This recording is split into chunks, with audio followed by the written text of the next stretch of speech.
Saudara-saudara pendengar yang kami kasihi dimanapun Anda berada, Anda kembali bersama kami pada acara Telaga, Tegur Sapa, Gembala Keluarga. Saya Gunawan Santos dari Lembaga Bina Keluarga Kristen, dan kali ini saya bersama Ibu Wulan Sarjana Teologia. Kami akan berbincang-bincang dengan Bapak Pendeta Dr. Paul Gonadi. Beliau adalah seorang pakar dalam bidang konseling serta dosen di Seminari Alkitab Asia Tenggara, Malang. Perbincangan kami kali ini tentang anak dan ketakutan. Kami percaya acara ini pasti bermanfaat bagi kita sekalian, dan dari studio kami mengucapkan selamat mengikuti. Pak Paul, memang semua orang tentu pernah dikuasai oleh rasa takut, bahkan anak-anak juga seringkali kita lihat ketakutan gitu Pak Paul. Tetapi apakah ada perbedaan yang mendasar antara ketakutannya anak dan ketakutannya kita yang sudah dewasa ini, Pak? Memang ada perbedaan, Pak Gunawan. Ya, kita misalkan takut akan sesuatu yang real, ya, yang nyata sekali. Sedangkan anak-anak itu tuh bisa saja ketakutan akan hal-hal yang tidak real. Nah, itu sebabnya kita sebagai orang tua memang perlu peka ya melihat perubahan pada diri anak-anak kita. Kadang-kadang ini yang kita lihat. Mereka pada masa-masa awal adalah anak-anak yang sangat sehat, berani. Namun, suatu masa mereka berubah. Mereka menarik diri, penuh ketakutan. Kalau kita meminta untuk berkenalan dengan anak lain, mereka tidak berani. Mencoba sesuatu yang baru, mereka tidak berani. Mereka diminta tidur sendiri di kamar, tidak berani. Sebelumnya berani. Minta ditemani kalau ke kamar kecil, kita sudah melatihnya untuk bisa ke kamar kecil sendiri, sekarang kok tidak berani meminta kita untuk mendampinginya. Nah, kita mulai berpikir-pikir ya, apa yang terjadi nih ya, kok anak kita bisa mengalami perubahan seperti ini. Nah, yang pertama adalah kita mesti melihat ya, apa itu tuh yang sebetulnya itu dialami oleh seorang anak ya, apa itu proses di dalam diri anak itu sendiri. Anak-anak itu melihat dunia sekitarnya dengan mata yang tidak sama ya dengan mata orang dewasa. Ya, misalkan nih anak itu tuh menerima teguran dari seorang asing di luar ya. Nah, dia bisa sekali ketakutan. Padahalnya tegurannya hanyalah misalkan, oh jangan main-main dengan bunga, jangan memetik bunga sembarangan, misalkan seperti itu. Tapi teguran itu bisa memancing reaksi ketakutan pada anak. Atau contoh yang lain, anak melihat orang tua sakit. Nah, tahu-tahu si anak itu tuh mengembangkan ketakutan kalau orang tuanya akan meninggal. Jadi dengan kata lain, si anak bisa mengembangkan pemikiran-pemikiran dan menyimpulkan sesuatu dengan cara yang sangat berbeda. Ya, misalkan si orang tua selama 3 hari, 4 hari tidak bisa bangun dan diranjang terus. Nah, si anak bisa mengembangkan ketakutan. Takut kalau orang tuanya itu akan meninggal dunia. Ya, atau dia itu tuh sering main-main dengan neneknya. Kemudian neneknya tidak pulang selama beberapa hari. Diberitahukan kepada dia bahwa neneknya itu tuh tinggal di rumah siapa. Nah, dia bisa saja tuh mengembangkan ketakutan. Kalau neneknya nanti di rumah saudaranya yang lain mengalami kecelakaan, meninggal dunia, dan sebagainya. Nah, itu sebabnya penting sekali orang tua memberi penjelasan terhadap peristiwa yang tidak dimengerti oleh anak, agar anak tidak menarik kesimpulan yang keliru dan irasional. Ya, mungkin yang sulit itu menjelaskannya, Pak Paul ya, karena kita harus menjelaskan dalam bahasa yang bisa dimengerti oleh anak itu kan. Betul sekali. Jadi bahasanya memang harus sangat konkret. Misalkan kita berkata kepada anak itu, Mama tidak apa-apa. Mama itu hanya sakit 3 hari karena Mama ingin istirahat. Kamu pernah nggak capek? Pernah. Kalau lagi capek, apa yang ingin kamu lakukan? Tidur. Nah, Mama juga begitu. Mama sedang capek dan Mama perlu beristirahat dan tidur. Nanti 3 hari kemudian, Mama akan sehat. Misalkan ini hari Senin. Kita katakan hari Kamis deh ya. Kamu lihat ini hari-hari ini. Nah, nanti Kamis Mama akan sehat kembali. Jadi, ya utarakanlah atau berilah penjelasan dengan kata-kata yang sederhana dan dengan sekonkret mungkin.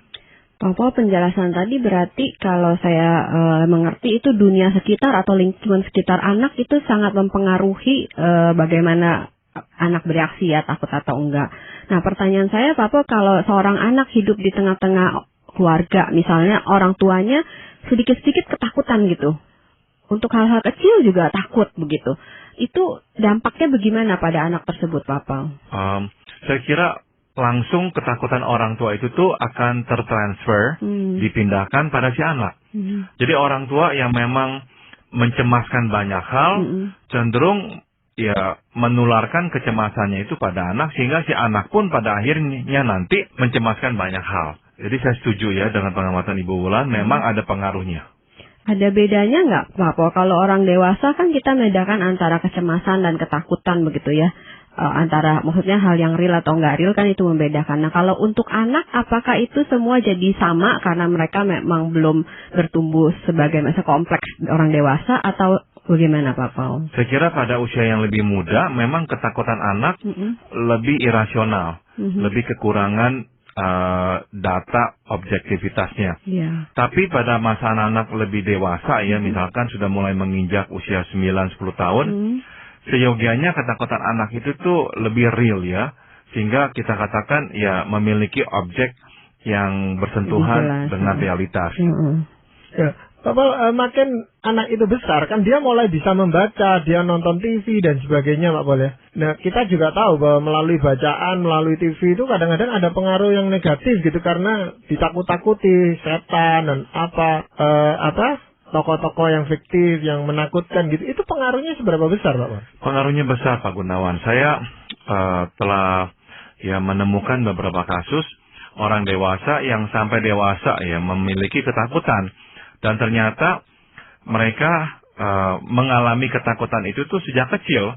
Sewaktu saya bertanya apa itu tuh yang terjadi, rata-rata mereka mengatakan sewaktu kecil mereka disuguhkan kisah-kisah menyeramkan tentang dunia orang mati, tentang dunia setan dan sebagainya. Nah, pada masa kecil itu anak-anak belum bisa mencerna ya bahwa ini adalah sebuah kisah yang tidak memiliki realitasnya. Namun anak-anak itu tuh mendengarkannya karena terpaksa, dan karena ada rasa ingin tahu, maka mereka ya mendengarkan kisah-kisah menyeramkan ini. Wah, dampaknya bisa sangat berat ya. Memang ada sebagian anak yang mendengarkan kisah seperti ini, ya akhirnya ya bisa melewatkan dan melupakannya. Tapi bagi anak-anak yang mempunyai kepekaan ya, yang perasaannya memang halus, anak-anak itu tuh mudah sekali mengingat dan sukar sekali melupakannya. Jadi akhirnya kisah-kisah yang menyeramkan itu tuh terus-menerus berputar dalam benaknya. Waktu dia ingin tidur, kamarnya gelap, dia bisa berteriak ketakutan. Waktu dia ingin ke kamar kecil, dia lihat kok kamar kecil itu kok seolah-olah kok ada lubang lah, apalah, dia takut nanti misalkan dari lubang itu akan keluar makhluk lah atau apa. Nah, dengan kata lain si anak akhirnya mengembangkan fantasi yang liar, yang memang ada sumbernya. Sumbernya adalah kisah-kisah yang menyeramkan itu. Maka saya mengimbau ya kepada para orang tua, anak harus dilindungi dari kisah-kisah yang menyeramkan ya. Sebab apa yang telah terekam oleh si anak akan sukar dihapus dari memorinya. Jadi sebaiknya orang tua ya peka ya melihat dengan siapa anak-anak itu tuh bergaul. Kalau kita tahu ya misalkan orang-orang di sekitarnya suka menceritakan kisah-kisah yang seram, atau misalkan kita melihat temannya di sekolah mulai menceritakan kisah-kisah yang seram, kita harus berusaha ya dengan aktif melindungi anak kita dari anak itu. Misalkan kita berani ke sekolah dan berkata kepada anak itu, jangan lagi menceritakan hal ini kepada anak saya. Sekali lagi yang kita mau lindungi adalah diri anak kita. Papa, saya beberapa kali melihat film yang menayangkan ada anak gitu ya, berdiri takut, tegang begitu, atau ada yang bersembunyi di balik pintu melihat konflik atau pertengkaran kedua orang tuanya. Dan mungkin secara teori memang benar juga ya Pak ya. Tapi kaitannya bagaimana tuh Pak antara konflik orang tua sampai anak itu seperti itu gitu? Konflik menimbulkan ketegangan, Bu Wulan. Ya, kita saja orang dewasa ya, kalau diperhadapkan dengan konflik kan merasa tidak nyaman ya, tegang gitu. Nah, anak pun mengalami hal yang serupa. Tapi bedanya dengan kita adalah karena kita sudah dewasa, kita masih bisa merasionalisasi atau memberi penjelasan kepada diri sendiri. Karena kita sudah dewasa. Tapi anak-anak kecil tidak bisa ya memberikan penjelasan seperti itu. Nah, akhirnya ketegangan itu tuh diserap bulat-bulat oleh si anak. Nah, apa yang terjadi? Si anak akhirnya bertumbuh besar membawa ketegangan itu. Nah, ketegangan sudah tentu adalah reaksi yang berlebihan ya. Berarti kalau aja misalnya anak itu tuh melihat sesuatu lah atau mengalami sesuatu lah, maka reaksi tegangnya itu tuh akan berlipat ganda. Jadi akhirnya si anak bisa jadi penuh ketakutan. Ketakutan si anak bisa juga disebabkan oleh ketakutannya dia kehilangan orang tua. Kalau nanti orang tuanya bercerai dan meninggalkan dia. Sehingga dia tiba-tiba sering nangis. Dulu tidak apa-apa ditinggal sendirian, tapi sekarang nangis. Ditinggalkan di sekolah, lari mau mengikuti mamanya. Ditinggalkan di rumah, ada orang di rumah, tidak mau, akan menangis bergurung-gurung. Meminta orang tuanya tidak meninggalkannya. Nah, sebetulnya apa yang terjadi itu? Si anak ketakutan. Ketakutan akan satu kemungkinan di benaknya bahwa orang tuanya itu tuh karena tidak rukun, saling membenci, maka akhirnya akan meninggalkannya. Nah, maka saya mengimbau ya kepada orang tua untuk membereskan masalah pernikahannya dan berupaya keras melindungi anak dari konflik di antara mereka. Jangan sampai akhirnya anak-anak itu tuh menyerap ketegangan-ketegangan di dalam jiwanya. Sedangkan pada masa-masa kecil itu tuh anak-anak tidak seharusnya menyerap ketegangan pada jiwanya itu. Ya, ada anak yang ketakutan itu karena seringkali menjadi pelampiasan kemarahan dari ayahnya biasanya, Bapak. Kalau ayahnya lagi bertengkar dengan istrinya gitu, ini belum selesai sebenarnya, lalu ada anaknya di dekat situ, lalu dipukul anaknya ini. Seringkali ya anak-anak menjadi sasaran kemarahan orang tua yang seharusnya dialamatkan pada pasangannya. Ya, nah ini juga bisa pada akhirnya menimbulkan ketakutan. Sebab apa? Sebab dia tahu setiap kali orang tuanya bertengkar, maka ada risiko tinggi dia akan kena getahnya. Jadi setiap kali orang tuanya mulai berbicara dan agak keras suaranya, dia sudah ketakutan. Nah, bisa jadi dia akan memanifestasikan perilaku-perilaku yang bermasalah. Misalkan dia mengurung diri di kamar, dia menyembunyikan dirinya di bawah selimut, atau ini yang klasik dan yang sering terjadi. Malam hari sering ngompol. Karena apa? Ketegangan yang dibawanya itu tuh. Sehingga pada malam hari ketegangan itu mengeluarkan wujudnya dalam bentuk ngompol. Pak Paul, jadi berarti sebaiknya kalau toh ada pertengkaran atau konflik begitu ya, sebaiknya tuh jangan diperlihatkan di depan anak-anak begitu. Atau ada kemungkinan lain, Pak Paul, saya pernah baca dari buku-buku tentang dampak perceraian begitu ya. Nah, ini orang yang pernah mengalami dampak perceraian dari orang tua menceritakan waktu kecil nggak pernah ngelihat, maksudnya jarang gitu ngelihat orang tuanya bertengkar, konflik hebat gitu. Tapi tiba-tiba suatu hari seperti disambar petir, orang tuanya mengatakan kami akan bercerai begitu. Menurut Pak Paul, mana ya yang lebih baik antara ya memang satu sisi berantem depan anak akhirnya menimbulkan ketakutan, sisi yang lain ada dampak negatif juga, Pak Paul. Tidak bertengkar di depan anak dan tiba-tiba bercerai sudah tentu akan mengejutkan si anak. Dia akan mengalami kehilangan yang sangat besar. Nah, ini dapat diidentikan dengan reaksi berduka cita karena kehilangan seseorang secara mendadak. Nah, itulah yang dialami si anak. Dia mungkin akan sedih sekali, dia menangis, dan kehidupannya mengalami goncangan untuk beberapa waktu. Tapi dampaknya tidak sama dengan anak-anak yang diperhadapkan terus-menerus dengan konflik orang tua. Karena anak-anak yang diperhadapkan terus-menerus dengan konflik orang tua, sebetulnya itu sedang mengisi ya sanubarinya tuh jiwanya dengan ketegangan, ketakutan. Karena kerasnya atau karena suara atau caci maki itu tuh. Sehingga hati si anak digenangi terus-menerus dengan ketakutan. Nah, ini nih biasanya efeknya akan jauh lebih panjang dan merugikan si anak dibanding dengan anak yang tidak pernah atau jarang mendengarkan pertengkaran orang tua. Bahkan kalaupun orang tuanya akhirnya harus berpisah. Gitu. Pak Pol, ada anak itu yang pada awalnya tahun ajaran baru itu dia masuk sekolah itu tidak apa-apa gitu Pak Pol ya. Lancar-lancar aja. Tetapi jalan 1-2 bulan kemudian dia mogok gitu. Artinya tidak mau masuk sekolah lagi. Nah ibunya juga bingung gitu. Kenapa kok anaknya tiba-tiba tidak mau masuk sekolah gitu? Kenapa Pak Pol biasanya? Biasanya anak-anak itu tuh takut ya berjumpa dengan teman-temannya. Sebab kenapa? Teman-temannya itu tuh mungkin sekali ya menolak kehadiran dia. Dengan cara apakah teman-teman itu tuh menunjukkan penolakan terhadap anak kita? Misalkan ya mengejek-ngejek atau mengancam. Ya, anak-anak itu tuh memang karena kita semua manusia berdosa ya, bahkan sejak kecil pun kita bisa saja itu tuh merugikan anak-anak lain. Nah, salah satunya itu mengancam. Mau kasih nggak? Kalau nggak mau kasih besok abis lo dan sebagainya. Atau kalau kamu nggak mau kasih potlot kamu atau pensil kamu, nah kami akan menjauhkan kamu. Kami akan kucilkan kamu. Kamu tidak punya teman di sini. Nah, reaksi atau perlakuan teman-teman yang buruk itu tuh akan menimbulkan ketakutan pada anak-anak. Ya, pertanyaan berikutnya jadi adalah kenapa kok teman-teman kok memberikan reaksi seperti itu kepada anak kita? Nah, memang bisa jadi anak kita pun bertanggung jawab ya, ada andilnya.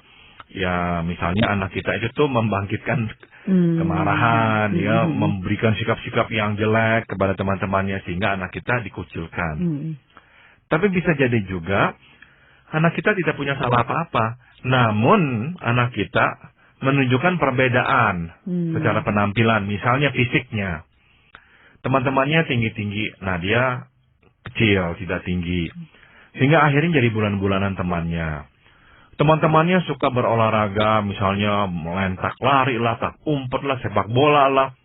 Dia tidak suka. Dia lebih sukanya duduk, baca, atau ngobrol dengan teman-temannya. Sehingga akhirnya ya menjadi objek atau sasaran ejekan. Kamu kok tidak mau main lah, apalah, penakut lah, apalah, dan sebagainya. Atau ada teman-teman yang memang senangnya berkelahi. Sehingga dia anak baru masuk ke kelas itu. Langsung ditantang berkelahi. Dan selama dia tidak mau meladeni, setiap hari dia masuk ke sekolah, ditantang berkelahi. Nah akhirnya dia mengembangkan ketakutan ya.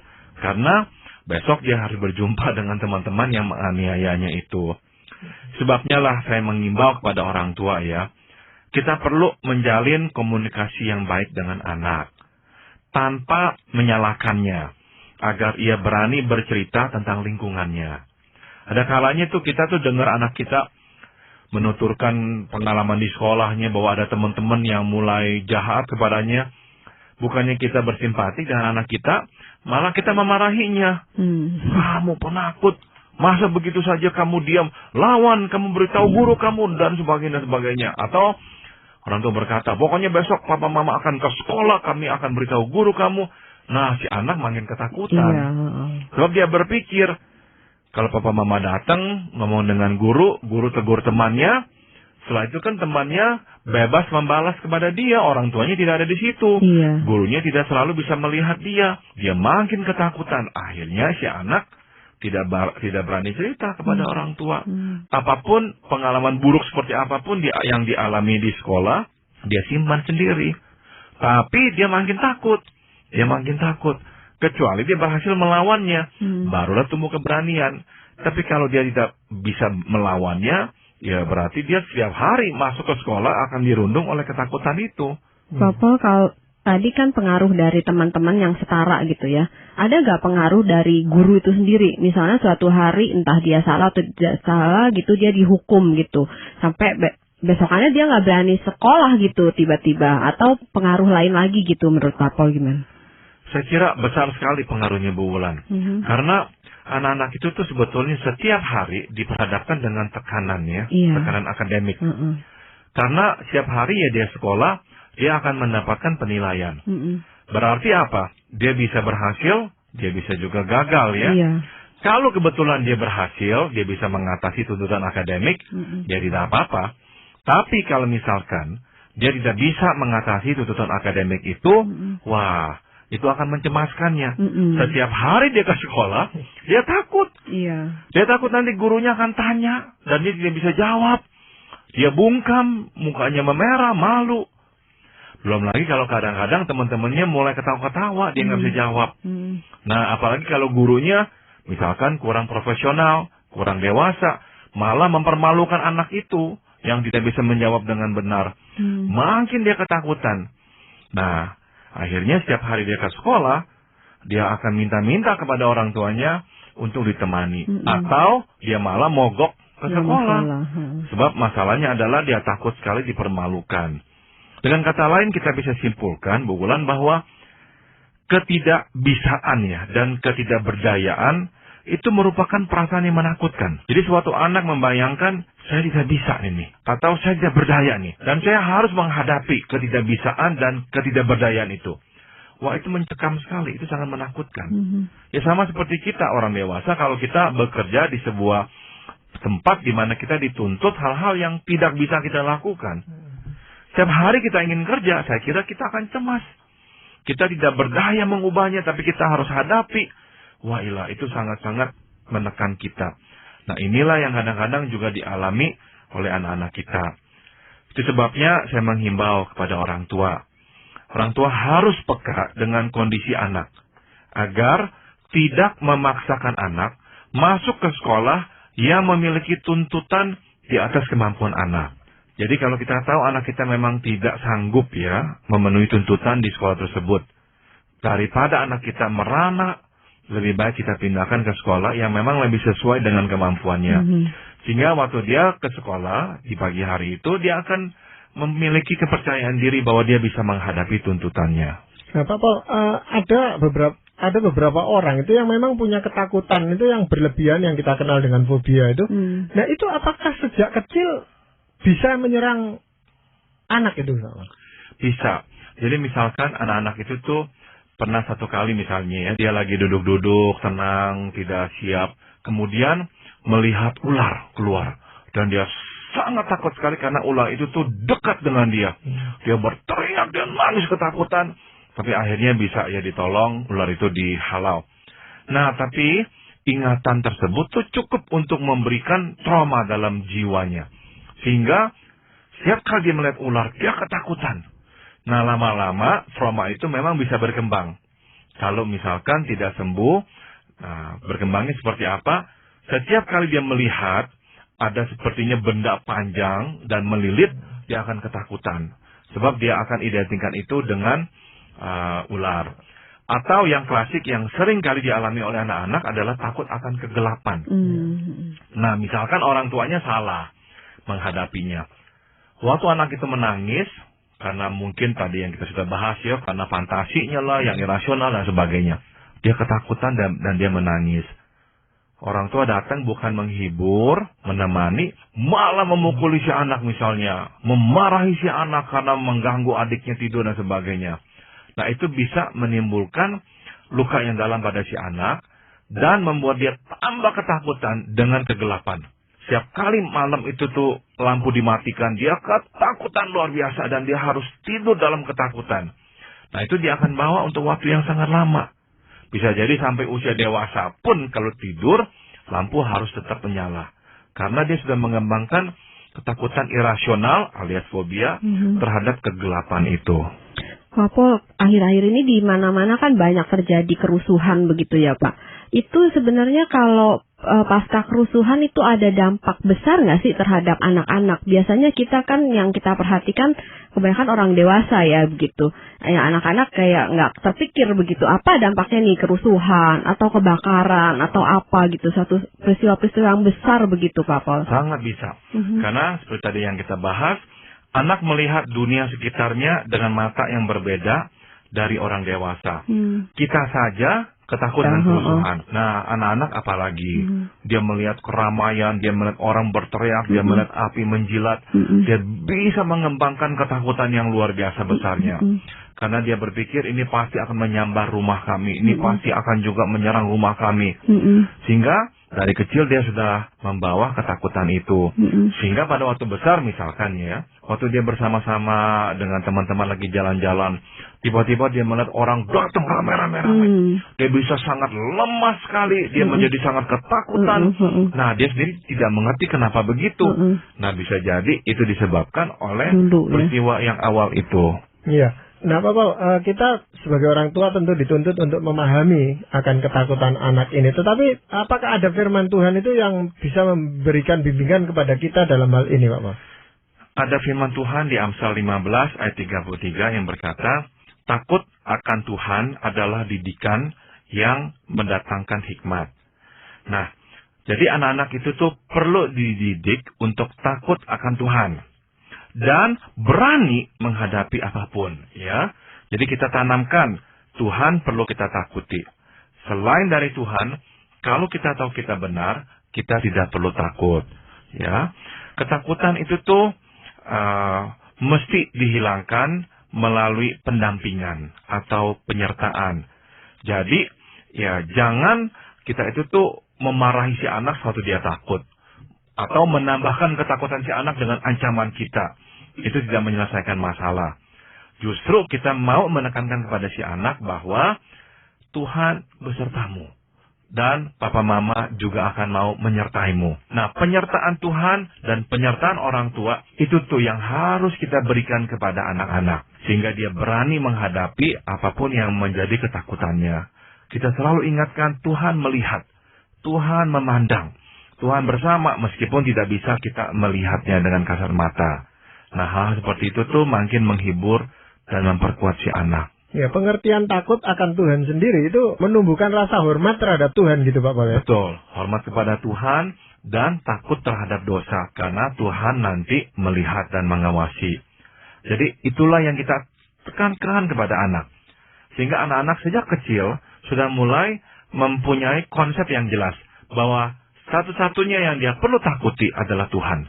Yaitu jangan sampai berdosa karena takut akan Tuhan. Yang lain-lainnya, kalau kita tahu kita benar, kita tidak usah merasa takut. Terima kasih sekali Pak Paul untuk perbincangan kali ini yang tentunya sangat berguna bagi kita sekalian juga Ibu Wulan. Terima kasih untuk kebersamaan Ibu.